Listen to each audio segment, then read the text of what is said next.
গল্পের নাম অস্তিত্ব। গল্পটি লিখেছেন প্রিয়াঙ্কা সি। নন্দা সকালবেলায় মেয়ে জামাইয়ের ঘরে জলখাবার দিতে গিয়ে শুনতে পেল জামাই রজত মেয়ে মিনুকে বলছে, এত রাত জেগে আমার জন্য না খেয়ে অপেক্ষা করো কেন? জানো তো অফিসে কাজের চাপ বেড়েছে, প্রায়ই ওভারটাইম করতে হয়, কিন্তু রোজ রোজ আমার জন্য না খেয়ে অপেক্ষা করলে তোমার যে শরীর খারাপ করবে মিনু। মিনু একটু কপট রাগের ভঙ্গি করে বলল, আমার জায়গায় থাকলে তুমি পারতে খেয়ে ঘুমিয়ে পড়তে? তুমি জানো তুমি বাড়িতে না ফেরা পর্যন্ত আমার কত চিন্তা হয়। রজত মিনুর মাথাটা নিজের বুকের কাছে টেনে নিয়ে বলল, পাগলি, এত ভালোবেসো না আমায়। বেশি ভালোবাসা মানুষকে স্পয়েল করে দেয়, বুঝলে? মিনু ধ্যাত বলে লজ্জা পেয়ে একটা গোত্তা মারে রজতকে। ঘরের বাইরে দাঁড়িয়ে মেয়ে জামাইয়ের একান্ত ব্যক্তিগত মুহূর্তের কথাগুলো অনিচ্ছাকৃতভাবে হঠাৎ কানে এসে যায় নন্দার ঘরের ভেতরে ঢুকতে পারে না, বাইরে দাঁড়িয়ে থাকে কাপ প্লেট হাতে নিয়ে। মিনু কাপ প্লেটের আওয়াজ পেয়ে মাকে ঘরের ভেতরে ডাকে। মাঝরাতে বিছানায় শুয়ে কিছুতেই ঘুম আসছিল না নন্দার। সকালবেলা জামাইয়ের বলা কথাগুলো বারবার মনে পড়ছিল। না চাইতেও নন্দা নিজের যৌবনবেলায় ফিরে যায়। মিনুর বাবা সৌমেনবাবু বড় রাশভারী মানুষ ছিলেন। বিয়ের পর সারা জীবন নন্দাও মেয়ে মিনুর মতো একই রকমভাবে বড় অফিস থেকে বাড়ি না ফেরা পর্যন্ত নিজে না খেয়ে বরের জন্য ভাতের থালা নিয়ে অপেক্ষা করেছে। কিন্তু সারা জীবনে একবারের জন্য মিনুর বাবা নিজের স্ত্রীর এই ভালোবাসা আর যত্নের কোনো দাম দেয়নি। কোনো দিন জামাইয়ের মতো এত ভালোবেসে বলেনি, নন্দা খেয়ে নিতে পারতে তো, আমার জন্য এত রাত জেগে অপেক্ষা করলে তোমার শরীর খারাপ হয়ে যাবে যে। কথাগুলো ভাবলে আজও না চাইতেও নন্দার চোখে জল আসে। মিনুর বাবা সৌমেনবাবু নেই আজ 5 বছর। যে মানুষটার সাথে সারা জীবন সংসার করতে হলো নন্দাকে, আজও তাকে নিয়ে অনেক অভিযোগ অভিমান জমা হয়ে আছে নন্দার মনের গভীরে। নিজের জীবনের এতটা সময় পার করে আসার পর নন্দা আজ উপলব্ধি করতে পেরেছে জীবন বড় জটিল ধাঁধা। যে মানুষটার সাথে সারা জীবন সংসার করল নন্দা, অস্বীকার তো করতে পারে না নন্দা। সে না থাকায় একাকিত্ব কামড়ায় নন্দাকে। সঙ্গী হারানোর যন্ত্রণাও পেয়েছে নন্দা। অথচ এও তো মিথ্যে নয়, জীবনের বিভিন্ন পর্যায়ে এই একই মানুষ তাকে আঘাত দিয়েছেও বড্ড। আসলে জীবন বড় অদ্ভুত। দুটো সত্যিই সমান্তরালভাবে একসাথে পাশাপাশি হাত ধরে হাঁটে। আজও কত স্পষ্ট সেসব দিনের স্মৃতি, যখন নন্দা পুজোর সময় নিজের কাকিমার দেওয়া প্রিয় নীল রঙের শাড়িটা ননদ সুপ্রিয়াকে দিয়ে দিয়েছিল। সৌমেন একবারও বলেনি তখন নন্দাকে, তুমি আমার মান বাঁচালে নন্দা। এত খরচের বহর সামলাতে গিয়ে বোনটাকে একটা শাড়ি কিনে দিতে পারছিলাম না। তোমার মতো বউ পাওয়া সত্যিই ভাগ্যের ব্যাপার। সুপ্রিয়ার তখন বিয়ে হয়ে গেছিল। টাকা পয়সা বৈভব কোনো কিছুরই অভাব ছিল না সুপ্রিয়ার জীবনে। কিন্তু দাদা হিসেবে বোনের বিয়ের পর পুজোর সময় বোনকে একটা শাড়ি দেওয়া সৌমেনের কর্তব্য ছিল। নন্দা নিজে সে বছর পুজোয় সৌমেনের কাছ থেকে একটাও শাড়ি নেয়নি, সৌমেনের অসুবিধা হবে ভেবে। সৌমেনের আর্থিক অবস্থাটা সে বছর একটু খারাপ ছিল, কিন্তু বদলে নন্দাও কি এতটুকু আশা করতে পারে না? সৌমেন নন্দার এই টুকরো টুকরো ত্যাগ আর ভালোবাসার মর্যাদা দিয়েছে শুধু এটুকু বলে, নন্দা সত্যিই তুমি আমার জন্য এই সংসারটার জন্য অনেক স্যাক্রিফাইস করলে। কিন্তু সৌমেনের কাছ থেকে নন্দার এই টুকরো টুকরো ত্যাগ স্বীকার খুব অসাধারণ কিছু ছিল না, যেন এর কোনো মূল্যই নেই। মেয়েদেরকে যে সংসার করতে গেলে এরকম কত ত্যাগ স্বীকার করতে হয়, মানিয়ে নেওয়াই যে মেয়েদের পরম ধর্ম। ছোটবেলা থেকে এই ধরনের কিছু কথা শুনেই যে বড় হয়েছে সৌমেন, তাই আলাদা করে নন্দার ভালোবাসা ত্যাগ স্বীকারের মর্ম উপলব্ধি করার কোনো দরকার আছে বলে কোনোদিনই মনে হয়নি সৌমেনের। নন্দা শুধু মনে মনে সারা জীবন প্রত্যাশা করে গেছে, তার সারা জীবনের ভালোবাসা ত্যাগের প্রতিদান একদিন সৌমেন নিশ্চয়ই দেবে। কিন্তু কই, মিনুর বাবা মৃত্যুর আগেও তো কখনো বলে গেল না নন্দা সারা জীবন নিঃস্বার্থভাবে ভালোবেসে গেছে এই সংসারটাকে। এই সংসারটার জন্য নন্দার অনেক অবদান। নন্দা সারা জীবনের টুকরো টুকরো ত্যাগ আর বলিদানের উপরেই যে এই সংসারটার ভিত দাঁড়িয়েছিল।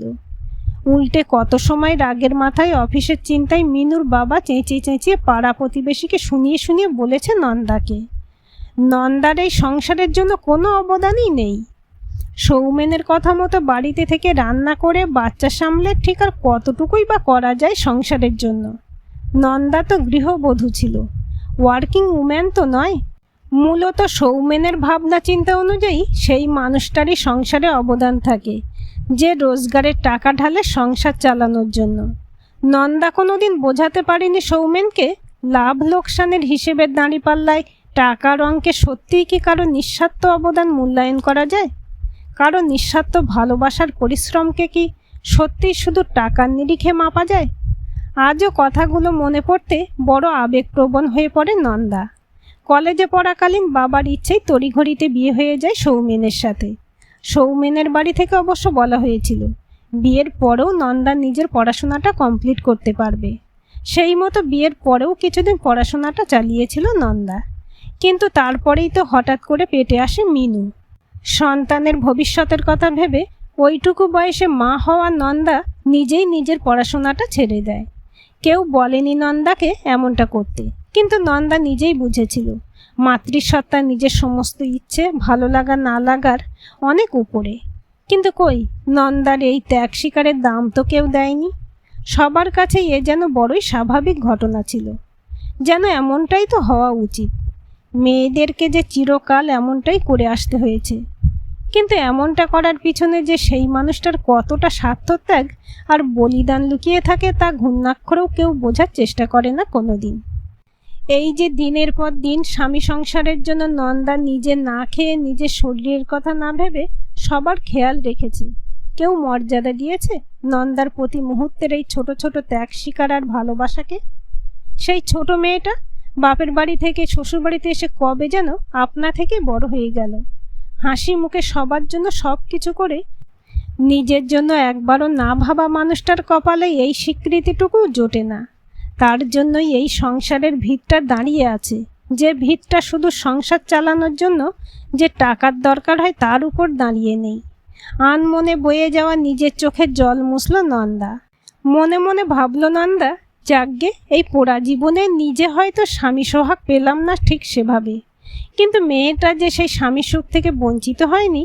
জামাই রজত যে মেয়ে মিনুকে সেই স্বীকৃতিটুকু দিচ্ছে যা নন্দা নিজে সারা জীবন পায়নি। বুড়ো বয়সে এর থেকে বড় পাওনার কী বা হতে পারে নন্দার কাছে? কিন্তু পর মুহূর্তে আবার এও মনে হতে থাকে নন্দার, সে নিজেও তো একটা মেয়ে, তারও তো প্রাপ্য ছিল এইটুকু মর্যাদার ভালোবাসা।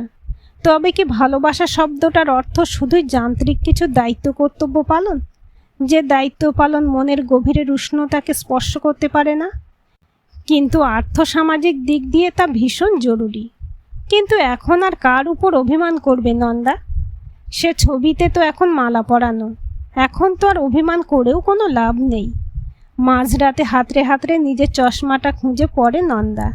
ধীরে ধীরে বিছানা থেকে উঠে ঘরের আলো জ্বালিয়ে মিনুর বাবার ছবির সামনে গিয়ে দাঁড়ায়। সৌমেনবাবুর ছবিটা রাতের আলো আঁধারি আলোয় বড় মায়াবী লাগছিল। নন্দা সৌমেনবাবুর ছবির সামনে গিয়ে দাঁড়িয়ে হঠাৎ বলে ওঠে, বড় দায়িত্ববান মানুষ ছিলে তুমি। মেয়ের ভবিষ্যৎ, আমার ভবিষ্যতের কথা ভেবে আর্থিক বন্দোবস্ত করে গেছো। মেয়ে জামাইয়ের কাছে থাকলেও আমায় হাত পেতে টাকা চাইতে হয় না ওদের কাছ থেকে, তাই তোমার কাছে আমি কৃতজ্ঞ। কিন্তু আমার সারা জীবনের এই টুকরো টুকরো আবেগ, এই না পাওয়াগুলোর মূল্য কি তুমি ফিরিয়ে দিতে পারবে?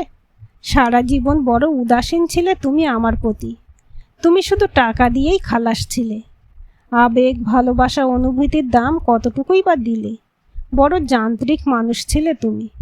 তাই আমার ছোট ছোট পাওয়া না পাওয়ার খেয়াল রাখোনি কোনোদিন। তবু তো তুমি আমার মন্ত্র পড়ে বিয়ে করা বর। তাই বোধ হয় এই বুড়ো বয়সে তুমি মারা যাওয়ার পরেও এত অভিমান আমার তোমার উপরে। আবার একই সাথে আজও আমি তোমার অভাব অনুভব করি।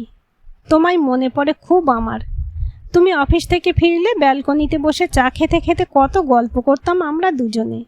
তোমার অফিসের গল্প, সংসারের হিসেব নিকেশ, কত কথা জমে থাকতো দুজনের। সেই রোজকার দৈনন্দিন জীবনের এই জানা অজানার দরকারি অদরকারি কিছু কথাই যেন তখন আমার কাছে দাম্পত্য জীবনের ভালোবাসা হয়ে গেছিল।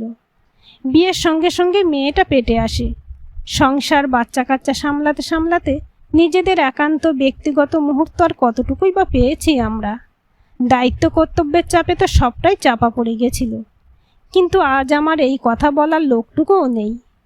জামাই সারাদিন অফিসে থাকে, মেয়ে স্কুলে পড়ায়। বুড়ো বয়সে একাকিত্ব বড্ড বাধ্য করে সারা জীবনের পাওয়া না পাওয়ার হিসেবগুলো মেলাতে। নিজেকে বড্ড অস্তিত্বহীন মনে হয় আমার। কেন জানি না, সারা জীবন নিঃস্বার্থভাবে নিজের সংসারের জন্য অনেক কিছু করার পরেও এই শেষবেলায় এসে একটাই প্রশ্ন কুড়ে কুড়ে খায় আমাকে, আমার অস্তিত্বের কী বা দাম আছে? কারোর ঘরণী, কারোর মা হয়ে বেঁচে থাকাটা একটা মানুষের শুধুমাত্র নিজের স্বতন্ত্র একটা অস্তিত্বও হতে পারে কি কখনো? সারা জীবন নিজের চাওয়া পাওয়াগুলোর সাথে বড্ড বেশি কম্প্রোমাইজ করে এসেছি আমি। আজ সেই আপোষগুলোই বোধহয় আমার কাছে বড্ড বোঝা হয়ে উঠেছে। এক নাগারে কথাগুলো ভাবার পর নিজের অজান্তেই নন্দা একটা দীর্ঘশ্বাস ফেলে নিজের আরাম কেদারায় গিয়ে বসে পড়ে। ক্লান্তিতে কখন দু চোখের পাতায় ঘুম এসে যায় বুঝতেই পারে না নন্দা। বুকের গভীরে ক্রমশ থিতিয়ে যেতে থাকে আক্ষেপ, যন্ত্রণা, পাওয়া না পাওয়ার হিসেবগুলো। রাত গড়িয়ে ভোর হয়। ভোরে সূর্যের আলো জানালার কাছ ঠিকরে বেরিয়ে এসে নন্দার ঘুম ভাঙায়। ভোর হতেই অবশ্য নন্দা এক অন্য মানুষ। মনের গভীরে পাওয়া না পাওয়ার অভিমান ভুলে সবার কাছে ভীষণ প্রাণবন্ত, হাসি খুশি, যত্নবান, দায়িত্বশীল একজন মানুষ। মেয়ে এসে বলে, মা, সময় মতো ওষুধটা খাচ্ছ তো? কাজের এত চাপে তোমার খেয়াল রাখা হয় না ঠিক করে। নন্দা স্মিত হেসে বলে, তুই এত আমায় নিয়ে চিন্তা করিস না, আমি ঠিক আছি। ঠিক সেই সময় জামাই রজত এসে বলে, মা, আজ আপনার পছন্দের মিষ্টি নিয়ে এসেছি। আমি জানি আপনি রসগোল্লা খেতে খুব ভালোবাসেন। নন্দা মনে মনে ভাবে, ভাগ্য করে এমন জামাই পাওয়া যায়। সত্যিই তো, মেয়ে জামাই সবাই এত খেয়াল রাখে, এত ভালোবাসে নন্দাকে। তাও কেন নন্দার মনের গভীরে এত না পাওয়ার যন্ত্রণা লুকিয়ে আছে? কে বলল নন্দা কিছু পায়নি? এই এত কিছু তো পেয়েছে নন্দা। নন্দার ভাবনার মাঝেই জামাই রজতের ফোন বেজে ওঠে। মেয়ে মিনু বলতে থাকে, মা, বিকেলবেলায় তোমার ডাক্তারের অ্যাপয়েন্টমেন্টটা করে রেখেছি। তোমার জামাই বলেছে আজ অফিস থেকে ছুটি নিয়ে তোমায় নিয়ে যাবে ডাক্তারের চেম্বারে। নন্দা মৃদু হেসে বলে ওঠে, তোরা আর কত করবি আমার জন্য? ঠিক সেই সময় জামাই রজত ফোন রেখে এসে বলে, মিনু, বেলা মাসি আসছে। বেলা হলো নন্দার পিসতুতো বোন। ছোটবেলা থেকে ভীষণ ভাব ছিল দুজনের। অল্প বয়সে বিয়ে হয়ে যাওয়াতে সংসারের চাপে যোগাযোগটা অনেকটা কমে গেছিল মাঝখানে। কিন্তু এখন মাঝে মধ্যে নন্দার ফোনে কথা হয় বেলার সাথে। বেলার স্বামী ভবেনদাও মারা গেছে বছর 3 হলো। ছেলেরাও যে যার মতো নিজের কাজে ব্যস্ত। নন্দার মতো বেলাকেও এই শেষ বয়সে একাকিত্ব বড় ভোগাচ্ছে। তাই নন্দা নিজেই বলেছিল সেদিন বেলাকে, কদিন এখানে এসে থাকতে তো পারিস একটু। বেলা বলেছিল সময় মতো রজতকে ফোন করে জানাবে কবে আসতে পারবে সে এখানে। দুজনের মনেই যে অনেক না বলা কথা জমে আছে। তাই তখন সেই মুহূর্তে রজতের মুখে বেলা আসবে শুনে নন্দার মুখে আপনা হতেই একচিলতে হাসি ফুটে ওঠে। দুপুরবেলা লাঞ্চের পর ভাত ঘুমের সময়টায় সেদিন নন্দার বেলা নিজেদের মেয়েবেলার গল্পে মত্ত। বেলা গদগদ স্বরে বলে ওঠে, তোমার মনে আছে দিদি, আমরা কেমন দস্যি মেয়েদের মতো গাছ থেকে পেয়ারা পারতাম বলো? ছেলেবেলার গল্পে নন্দা হো হো করে হেসে ওঠে, তুইও তো কম দস্যি ছিলিস না, কেমন মিত্তিরদের বাগানে ঢিল ছুটতিস। বেলা মাসিও তখন কৈশোরের উচ্ছল স্মৃতিতে মত্ত। এমন সময় বেলার ফোন বেজে ওঠে। বেলা মাসির ছেলে সন্তু তখন ফোনের ওপ্রান্তে গর্জন করছে, মা, তুমি এখনও উইলটাই সাইন করে দিলে না? স্বামী চলে যাওয়ার পর থেকে ছেলেদের এই উৎপাত থেকে নিস্তার নেই বেলা মাসির। তাই কদিনের জন্য এসব ঝামেলা থেকে রেহাই পেতে বেলা এখানে এসে থাকছে। ছেলের কথা বলার ভঙ্গিতে রেগে গিয়ে বেলা ফোনটা কেটে দেয়। তাই দেখে নন্দা অবাক চোখে শুধায়, কি হলো রে? বেলা চোখের জল মুছতে মুছতে বলে ওঠে, পেটের 70। ওদের বাপটাও তো সারা জীবন জ্বালালো, এখন এরা জ্বালাচ্ছে। যত তাড়াতাড়ি সম্ভব আমায় দিয়ে বাড়ি ঘরদোর সমস্ত সম্পত্তি নিজেদের নামে লিখে নিতে চায় এরা। নন্দা একটু হতাশ সুরে বলে ওঠে, তুই তাহলে কি করবি এখন?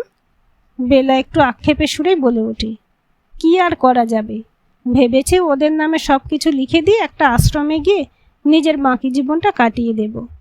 ওদের উৎপাত আমার আর ভালো লাগছে না দিদি। সারা জীবন খালি সিনেমা, টিভি আর গল্প উপন্যাসে ভালোবাসার গল্প পড়ে এলাম। নিজের জীবনে ঠিক কী পাওয়া হলো বলো তো? সারা জীবন তো শুধু দিয়েই গেলাম। নন্দাও অবাক হয়ে বলে ওঠে, এই একই কথা তোরও মনে হয় না রে? বেলা চোখ মুছতে মুছতে বলে ওঠে, মনে হবে না দিদি? বাবা একটু বড় হতে না হতে বিয়ে দিয়ে দিল। বিয়ে হতে না হতে মা হলাম। তারপর শ্বশুর বাড়ি, স্বামী, সংসার, বাচ্চা কাচ্চা সবার মন জুগিয়ে চলতে গিয়ে সারা জীবন ঠিক কী পাওয়া হলো বলো তো আমার? যা শুধু একান্ত আমার নিজের পাওয়া হতো। নন্দা আনমনায় বলে ওঠে, এই হিসেব বোধহয় আর মিলবে না রে। যাকগে, জীবনটা তো কেটেই গেল, আর অত ভেবে লাভ কি বল? বেলা গড়গড় করে বলে উঠল, কি বলছো গো দিদি? সবে তো 60 পেরিয়েছ, এত তাড়াতাড়ি মরবে কেন? বালাই 60, এখনো হাতে অনেকটা সময় আছে। নন্দা উদাস গলায় বলে ওঠে, বেঁচে থেকেই বা কি করব? এখন বড্ড মূল্যহীন মনে হয় এই জীবনটা। টাকা পয়সা দিতে হয় না ঠিকই, তবু তো মেয়ে জামাইয়ের বোঝা। বেলা সঙ্গে সঙ্গে বলে ওঠে, ছি দিদি, ওরা কিন্তু তোমায় নিয়ে ওভাবে ভাবে না। নন্দা একটা দীর্ঘশ্বাস ফেলে বলে ওঠে, জানি, তবু আজকাল সবসময় কি একটা খামতি যেন বড় কামড়ায়। সব থেকেও যেন মনে হয় কি একটা নেই, আর সেই কি একটা যে ঠিক কি তাও যেন কিছুতেই বুঝতে পারি না। বেলা এতক্ষণ গভীরভাবে মগ্ন হয়ে নন্দার কথা শুনছিল। এই এতক্ষণে হঠাৎ করে বেলার মাথায় কি একটা বুদ্ধি যেন খেলে যায়। আচ্ছা দিদি, ছেলেবেলায় তো তুমি কি ভালো গান গাইতে গো। পাড়ার যে কোনো সাংস্কৃতিক অনুষ্ঠানে, স্কুল কলেজে, আত্মীয়দের বাড়ি, সব জায়গায় তোমার গানের প্রশংসা হতো। এখন আর গান গাও না কেন তুমি? বেলার সরল হাসিতে নন্দার পুরনো কথা বড় তাড়াতাড়ি মনে পড়ছিল। মিনু তখন 8 মাসের হবে। মিনুকে ঘুম পাড়িয়ে বিছানায় শুয়ে নিজের মতো গুনগুন করতে করতে রান্নাঘরের কাজগুলো সারছিল বেলা। মিনুকে চারদিক দিয়ে বালিশ দিয়ে ঘিরে এসেছিল নন্দা। তবু রান্নাঘরে কাজ করতে করতেই হঠাৎ নন্দা কোনো কিছু একটা জোরে পড়ে যাওয়ার শব্দ শুনতে পায়। নন্দার ভেতরটা মুহূর্তে ভয়ে কোঁকিয়ে ওঠে। বুঝতে পারে মিনু কোনোভাবে বিছানা থেকে পড়ে গেছে। তড়িঘড়ি নিজের হাতের কাজ ফেলে মেয়েকে দেখতে ছোটে নন্দা। মেয়ের কান্না চিৎকারে তখন বাড়ি শুদ্ধ লোক ছুটে এসেছে। সবাই খুব ভয় পেয়ে গেছিল সেদিন। ডাক্তার এসে মিনুকে পরীক্ষা করে ওষুধ ইঞ্জেকশন দেওয়ার পর বলেছিল, টানা 8 ঘন্টা এমনি কাঁদবে, তবে ভয় পাওয়ার কিছু নেই, ও ঠিক হয়ে যাবে। ডাক্তারের কথা মতো মিনু সুস্থও হয়ে যায়। তবু সৌমেনের মনে হয়েছিল সেদিনের ওই ঘটনার জন্য নন্দাই দায়ী। নন্দা গান গাইতে মত্ত ছিল বলেই মেয়ের খেয়াল রাখতে পারেনি ঠিক করে। রাগের মাথায় সৌমেনের মুখে একথা বলতেও আটকায় না, নন্দা কোনোদিনই ভালো মা হতে পারবে না। নন্দার দায়িত্বজ্ঞানহীনতার জন্যই মেয়েটার অত আঘাত লেগেছে। নন্দা কিছুতেই বোঝাতে পারেনি সেদিন সৌমেনকে মেয়ের পড়ে যাওয়ার সাথে নন্দার গান গাওয়ার কোনো সম্পর্ক নেই। ও নিজেই ঘুম ভেঙে হাত পা ছুটতে ছুটতে কোনোভাবে বিছানা থেকে পড়ে গেছে। এটা একটা দুর্ঘটনা মাত্র। তবু সৌমেন কিছুতেই বুঝতে চায়নি। মিনুর বাবার এই অকারণ দোষারোপ বড় কাঁদিয়েছিল সেদিন নন্দাকে। তাই তারপর থেকে নন্দা স্থির করে আর কোনোদিনও গান গাইবে না নন্দা। তারপর থেকে নন্দাকে কেউ কোনোদিন গান গাইতে দেখেনি আর। নন্দার ভাবনার মাঝে বেলা আবার বলে ওঠে, কি গো দিদি, কি ভাবছো এত? নন্দা একটু ভ্যাবাচাকা খেয়ে বলে ওঠে, কিছু না রে। বেলা আবার বলে ওঠে, তাহলে বলো, গান গাওয়াটা ছাড়লে কেন? নন্দা একটু উদাস গলায় বলে ওঠে, সবই তো বুঝিস বেলা, বিয়ের পর তো অনেক কিছুই ছাড়তে হয় বল। বেলা নন্দার কথা শুনে একটা গভীর দীর্ঘশ্বাস ফেলে বলে ওঠে, বুঝলাম, কিন্তু তখন নাই সৌমেনদা বেঁচে ছিল, সংসারের অনেক ঝামেলা ছিল তোমার উপর, কিন্তু এখন তো আর সেসব ঝামেলা নেই। দাদাও গত হয়েছে, আর মেয়েটাও নিজের জায়গায় ভালোভাবে প্রতিষ্ঠিত হয়ে গেছে। তাহলে তুমি কেন আবার নতুন করে শুরু করছো না দিদি? তোমার তো আর কোনো পিছুটান নেই। বেলার কথা শুনে নন্দা মনে মনে ভাবতে থাকে, কথাটা ভুল বলছে না বেলা? এই কথাটা এতদিন নন্দার মাথায় আসেনি কিছুতেই। বেলা আবার বলে ওঠে, কি গো, কি ভাবছো এত? নন্দা বলে উঠল, যা, তা আবার হয় না কি কখনো? এই বুড়ো বয়সে এসব করলে জামাই শুনে কি ভাববে? শাশুড়ি হারমোনিয়াম নিয়ে রোজ সারেগামা করে গলা সাজছে, ব্যাপারটা কি ভালো দেখাবে? বেলা আবার হাসতে হাসতে বলে ওঠে, হাসালে তুমি দিদি। তোমার জামাই এত ভালো, অথচ তুমি এত বেশি বেশি ভাবো। তোমার জায়গায় আমি থাকলে কবেই গান রেওয়াজ করা শুরু করে দিতাম। ভগবান প্রতিভা দিয়েছে তোমায়, বুঝলে? সুযোগ সুবিধা যখন পেয়েছো তখন সেই প্রতিভা নষ্ট করবে কেন তুমি? নন্দা একটু স্মিত হেসে উত্তর দেয়, গানটা আমার প্রথম প্রেম ছিল রে। সেই ছোটবেলায় বাপের বাড়িতে জানালার ধারে বসে রোজ সারেগামাপা করে গলা সারতাম। কি ভালো লাগতো তখন জানিস? বেলা খুব খুশি হয়ে বলে ওঠে, জানি দিদি। ভাবছি আমিও আবার নতুন করে রং তুলি দিয়ে শুরু করব। তুমি তো জানো রং তুলি নিয়ে ছবি আঁকার কি নেশা ছিল আমার। নন্দা বেলার কথা শুনে খুব উৎসাহ দিয়ে বলে ওঠে, তুই সত্যিই দারুণ ছবি আঁকতিস বেলা। নিজেই যে আবার নতুন করে শুরু করার কথা ভেবেছিস, এটা সত্যিই খুব ভালো কথা। বেলা মৃদু হেসে বলে ওঠে, ভেবে দেখলাম সারা জীবন কি পেয়েছি কি পাইনি তার হিসেব করার থেকে নিজেকে নিয়ে ব্যস্ত থাকা ভালো। নিজেকে ভালো রাখার চেষ্টা নিজেকেই করতে হয় সব সময়। না হলে কারোর অপেক্ষায় থাকলে সেই শেষ সময়টুকু হাত থেকে কিভাবে বেরিয়ে যাবে বুঝতে পারবো না। তোমার মতো আমারও বিয়ের পর ছবি আঁকা টাকা সব বন্ধ হয়ে গিয়েছিল, কিন্তু জীবনের প্রথম প্রেম আজও ওই ছবি আঁকা। আজও রং তুলিকে ভুলতে পারিনি। কথা বলতে বলতে বেলার চোখে জল চলে আসে। নন্দা বেলার চোখের জল মুছে বলে ওঠে, কাঁদিস না বোন। এই এতদিনে নিজের সমস্ত দায়িত্ব থেকে মুক্তি পাওয়ার পর নিজের জন্য একটু সময় পেয়েছিস তুই। দেখবি এই সময়টা তোকে অনেক কিছু দেবে। জীবনের সব থেকে বড় পাওয়া লুকিয়ে থাকবে তোর এই নতুন করে নিজের ভালো লাগা স্বাদ ফিরে পাওয়াতে। পরের দিন থেকে নন্দা রোজ হারমোনিয়াম বাজিয়ে গান রেওয়াজ করা শুরু করে দেয়। রজত নন্দার গান শুনে মিনুকে বলে, মা কিন্তু দারুণ গান গায়। কেন গান গাওয়া ছেড়ে দিয়েছিলেন উনি? মিনু একটু উদাস সুরে বলে ওঠে, হয়তো সংসারের জন্য। বাবা হয়তো মায়ের গান গাওয়া নিয়ে কখনো কোনো কিছু বলেছিল মাকে, যেটা মায়ের ভালো লাগেনি, তাই মা গান গাওয়া ছেড়ে দিয়েছিল। রজত একটু থেমে বলে উঠল, বেশিরভাগ ফ্যামিলিতে এই ধরনের কিছু ঘটনা ঘটে বলেই প্রতিভাগুলো অকালে হারিয়ে যায়। তবে মা নতুন করে আবার গান গাওয়া শুরু করে খুব ভালো করেছেন। এই একঘেয়েমি জীবনটায় মায়ের একটা ভালো লাগা তৈরি হবে। এরপর থেকে নন্দা প্রায় প্রত্যেক দিন নিয়মিত গান গাইতে থাকে। বেলাও তারপর থেকে খুব সুন্দরভাবে রোজ ছবি আঁকতে শুরু করে। নন্দার রেওয়াজের সময় পাড়ার লোকেরা প্রায় নন্দার গান শুনতে পেত। তাই একদিন পাড়ার কিছু ক্লাবের ছেলে দেখা করতে আসে রজতের সাথে। পাড়ায় সেদিন এক সাংস্কৃতিক অনুষ্ঠানের আয়োজন। ওদের অনুরোধ ছিল যাতে নন্দা ওখানে গান গায়। রজত এই খবরে ভীষণ খুশি হয়ে ওদের হ্যাঁ বলে দেয়। যদিও নন্দা প্রথমটাই একটু অস্বস্তি বোধ করছিল, তবু মেয়ে জামাইয়ের জোড়াজুড়িতে নন্দা সেদিন পাড়ার ফাংশনে গান গায়। বহুদিন পরে নন্দার মনোমুগ্ধকর গলার স্বর উপস্থিত দর্শকদের মুগ্ধ করে। নন্দার গান শুনে এত লোকের এত ভালোবাসা আর প্রশংসা পাওয়ার পর নন্দার মনে হতে থাকে, সত্যিই হয়তো তার জীবনটার এখনো একটা মানে আছে। এখন আর নিজেকে অস্তিত্বহীন মনে হচ্ছে না নন্দার। এখন বুঝতে পারছে নিজের একান্ত নিজস্ব কিছু পাওয়া কাকে বলে। এমন সময় পাড়ার কয়েকজন লোক এসে অনুরোধ করে নন্দাকে তাদের ছেলে মেয়েকে গান শেখানোর জন্য। এবারে নন্দা এক কথায় রাজি হয়ে যায়। জীবনে প্রথমবার এক নতুন সত্যি উপলব্ধি করতে পারছিল নন্দা।